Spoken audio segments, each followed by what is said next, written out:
These are the first causes you look for. These are the correct causes if there is genuinely low volume. These are the alternative causes. So many a times you will see that it's showing delayed liquefaction or altered viscosity. Now what you see in the lab may not be what is happening in the patient, because in the vagina also there are enzymes that will cause liquefaction. So one thing, if you have a sample with altered liquefaction or viscosity, is to do the oft neglected postcoital test. And if that shows many motile sperm, it is of no significance. However, if a sample repeatedly shows delayed liquefaction or increased viscosity, it has two implications. One, the lab will not be able to do a proper semen test, because if the semen is clumped, they cannot spread it out properly. And in that case, they need to force liquefaction or make it more viscous, either by adding an amylase enzyme or by taking the sample in a syringe and forcing it through a needle so that it liquefies, so that they can spread it uniformly. So that is a diagnostic implication. Therapeutically, it may be an indicator of infection, because if there's an alteration in the secretions of the seminal vesicles and the prostate, you will have an alteration in these parameters. Even after the infection is treated, very often the secretory properties of the prostate and seminal vesicle continue to be altered, and therefore these parameters may be altered. So it's one of the indicators. We will be talking about semen infection later on. If you have repeated recurrent altered viscosity or liquefaction, that could be one indicator to look for infection. If the semen sample shows isolated motility disorders, so there are two groups, those that have low count, low motility, which is oligoastheno, and that indicates impaired testicular function. And you have a group where you have a good count, low motility, that indicates an alteration in the way in which sperm are being produced. And the therapeutic implications are different. Oligoastheno is sometimes amenable to therapy. Isolated motility disorders are difficult to treat. So if somebody has a count of 70 million, 5% motility, usually whatever I do, I'm unable to improve the motility. Causes of isolated impaired motility, apart from being associated with oligoastheno, very often we find no cause. So in male infertility, there's a lot of idiopathic. Idiot doctors, idiopathic patients. Sometimes impaired motility could be one more indication of a past or present infection, and it may be due to antibodies, but it's very hard to detect these antibodies because sperm immunizing antibodies are no longer routinely tested for. So those would be the clinical things to keep at the back of the mind. So when there is good count impaired motility, that could be one of the few indications for empirical antibiotics, and sometimes we give empirical steroids in low doses. When there is low count, and typically low count with low motility and maybe teratozospermia, that is an indicator of impaired testicular function, which can be from a number of causes, which are well known, both intrinsic to the patient, which could be lifestyle related, obesity, varicocele, partly retractile testes, etc. And we'll talk about them when we talk of examination. And there can be external factors, exposure to heat, gonadotropins, all of which we need to look for. Partial obstruction is a very rare entity, and perhaps we will talk about it, but it's too rare to emphasize. Agglutination, again, once in a while, 1+ agglutination in one sample or two samples, not of significance. But if majority of the sperm are showing agglutination repeatedly in several semen reports, then it could be an indicator of past or present infection or antibodies, or again, we don't know the cause. But if that is present, again, it becomes one more indicator of looking for and treating infection.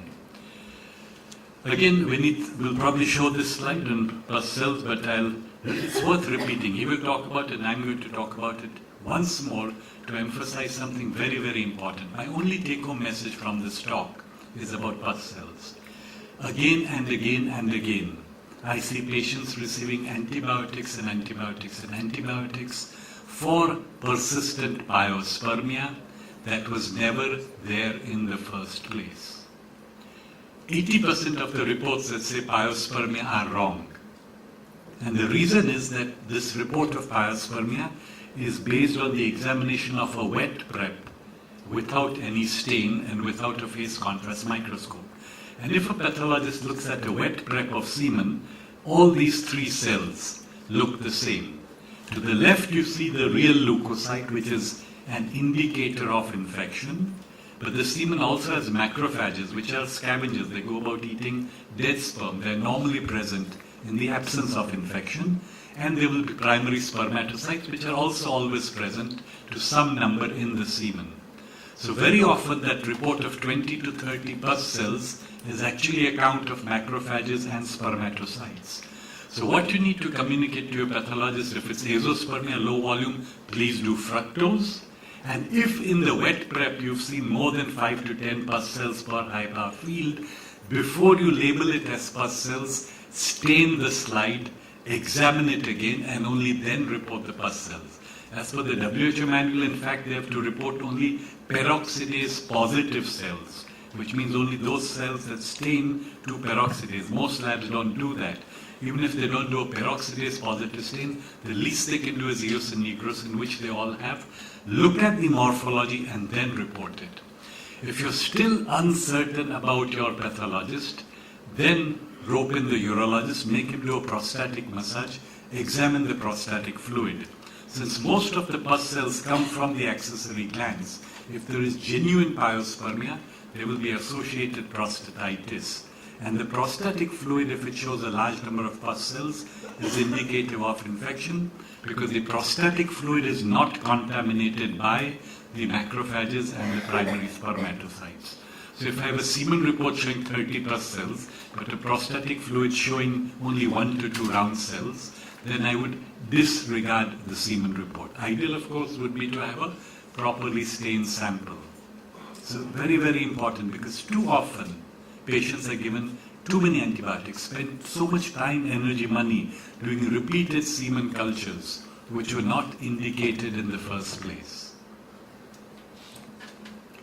Abnormal sperm, of course, we've had a very nice talk on this, and we've seen this more and more. Again, if you have a semen sample report which says 80% sperm abnormal, 80% sperm normal, what does that mean? Change the lab. Because that means they're not looking at the semen sample at all properly. But if you have a lab saying 3% normal, and that's very common. Every IVF lab, it's a matter of pride to say that most of the sperm are abnormal. Don't get too worried about it. There are case reports, pregnancies with 0% morphology, and the wonderful review that Ranjit did, where they weren't looking at IVF, but with IUI, what they could show is that very often we just have very strict lab criteria. My feeling is that what happens is that very often what is reported as abnormal is a mid-piece or a tail abnormality, which actually doesn't affect the fertilizing ability of the head.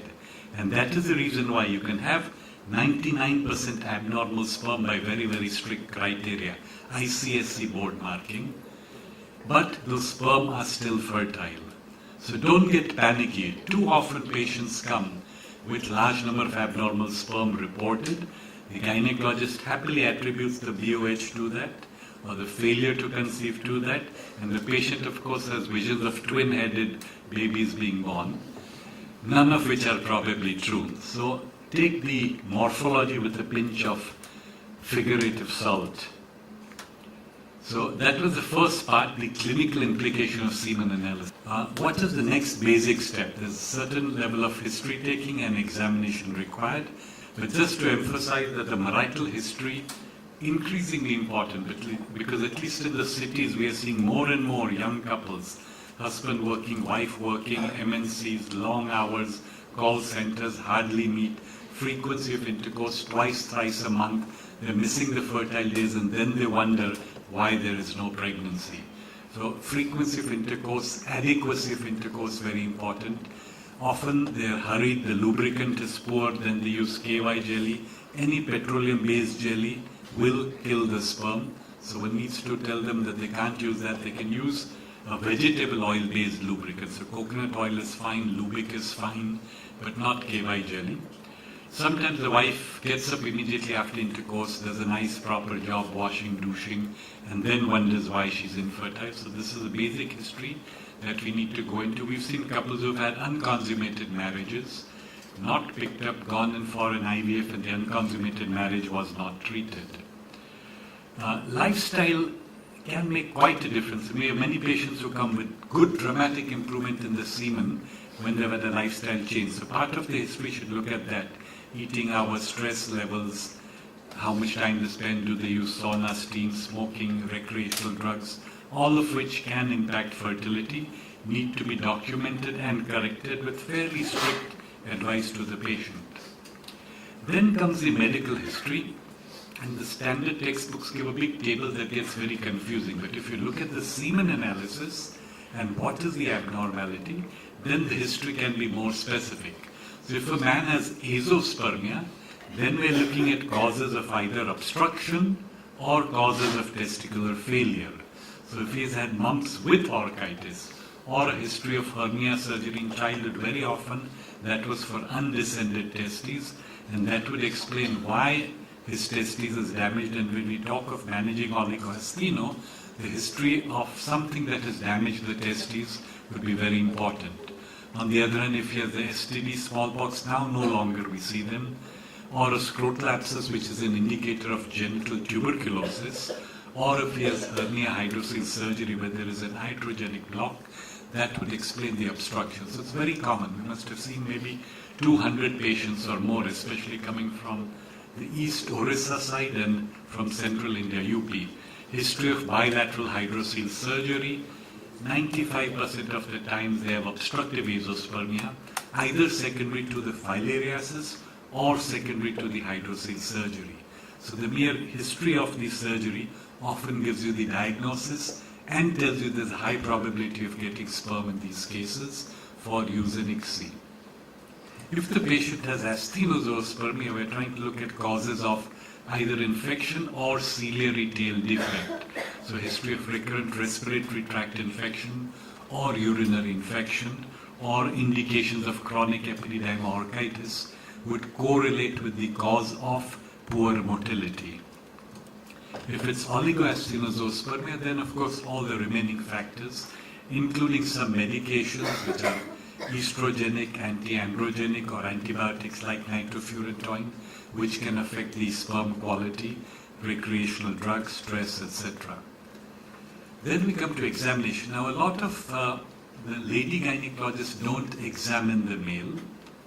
My recommendation would be please do examine the male. We have female urologists who happily examine the men, and the men don't mind it. The reason is that if you don't examine the male, then you instead send them off for an ultrasound as a substitute for examination.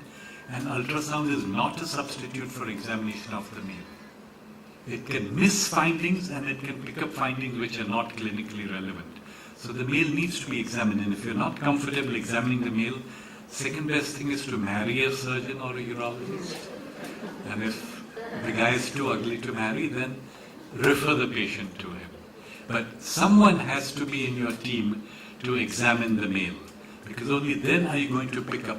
We have men with very tight thymuses, the seamless collecting in the prepuce, guys with undescended testes, small testes, hypogonadotropic hypogonadism, huge varicoceles and other causes, severe epididymal orchitis. They're not common. 90% of the time the examination is unremarkable and you will feel it's a waste of time sending the patient.